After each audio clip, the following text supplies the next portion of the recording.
Nice alligator, a red robin, blue wrens. I feel crabby. I feel so crabby. I feel crabby today.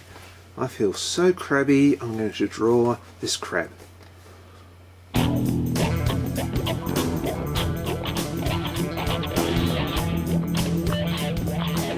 There are many ways of approaching a drawing. I'm going to do sort of round scribbly shapes here, just really roughly working in the shape of the crab.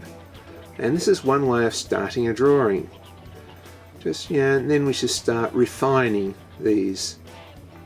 There's going to be a claw there and a claw up here. This is based on the crab I was sketching the other day.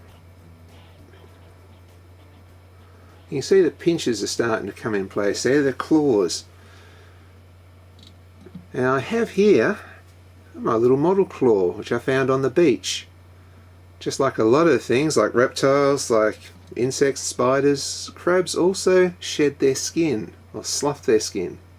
And sometimes you can find them on the beach, which make for great models. So now I'm just refining this. I'm using the little crab claw here which I found on the beach just to sort of, put in a little bit more detail, get the shape a bit right. So it's and the great thing about having a three-dimensional object is you can turn it around and sort of see what's behind things. Gives you a better idea of the overall shape of the animal. So this is a drawing. I'm going to try and do a realistic drawing without using photos. And the claws of this crab is the feature. So I'm making a big feature out of these claws. And in here, there's this sort of fleshy piece of muscle inside just inside each claw, which I also noticed when I was sketching the other day. So through sketch pads, through bits and pieces that I find, I can make up a drawing without having to rely on photos. This here's a big teardrop shape there, and there's another little teardrop shape here.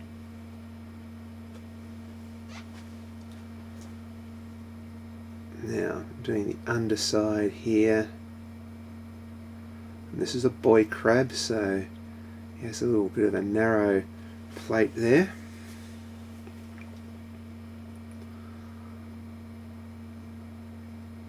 And next we're going to put some sockets here where the legs come out of. Very much like a spider. Spiders are so similar to these guys. Well, quite a lot of arthropods are like this. The crab I was looking at only had 3 legs. It's a tripod crab.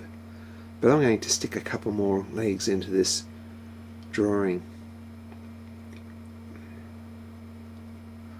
And that's artistic license. When you're drawing an illustration, and especially if you don't have a photo, you can actually add bits, take bits away, or even if you are copying from a photo, you can still use your imagination a little bit. So there are the 3 legs that the crab did have. Now I'm just going to throw in a couple of extra ones. Sort of guessing, but I have a fairly good idea. Now I'm sketching in the eye, and I usually like to do this first on an animal. I usually put the detail in on the eye first, because if the eye doesn't work I just screw up the piece of paper and start again. But once the eye is okay, that gives me the confidence to move on and just add in details here and there. In the case of this one, I'd want to know that the eyes and the claws are right. After that you can almost guess everything else, fake it almost. Again, I found little bits and pieces of crab on the beach, which certainly is a great help when sketching. Now, shading these plates under here, if you notice, I am leaving a little bit of light, so I'm darkening in, probably the bottom left hand side is being darkened in, and the top right part of the plate is left white where the light's hitting that plate.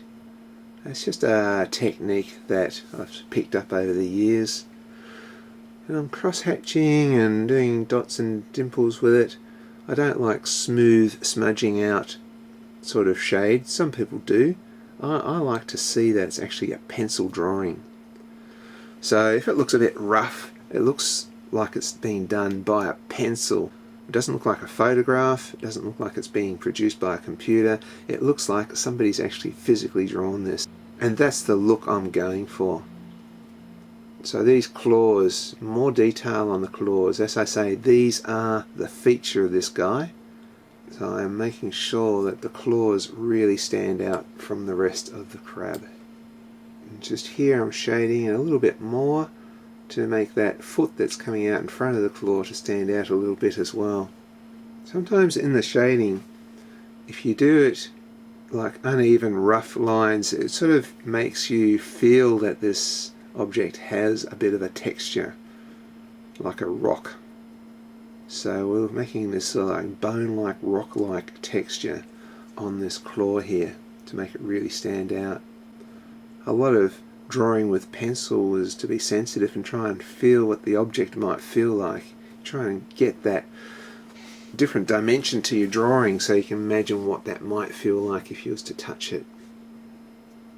I'm making the bottom left part of the picture very heavy. And under here, sort of like a series of brackets to just laying on their side, just to give that sort of gravelly, sandy feel.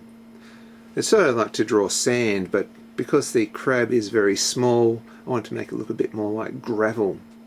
So the occasional little circle, the occasional dot, the occasional sort of curved dash gives me that feeling. And also puts the crab, you know, gives a bit of weight to the crab, or a bit of, in this case, weightlessness to the crab, because the crab's just like in the water, floating about. And there's our crab. I hope you guys have enjoyed me doing the crab drawing. Now, if you did enjoy this, maybe you want to subscribe, maybe like this video on your Facebook page, or share it around, or give it the thumbs up, or drop a comment, let me know what you think. I'll see you next time for the next drawing show.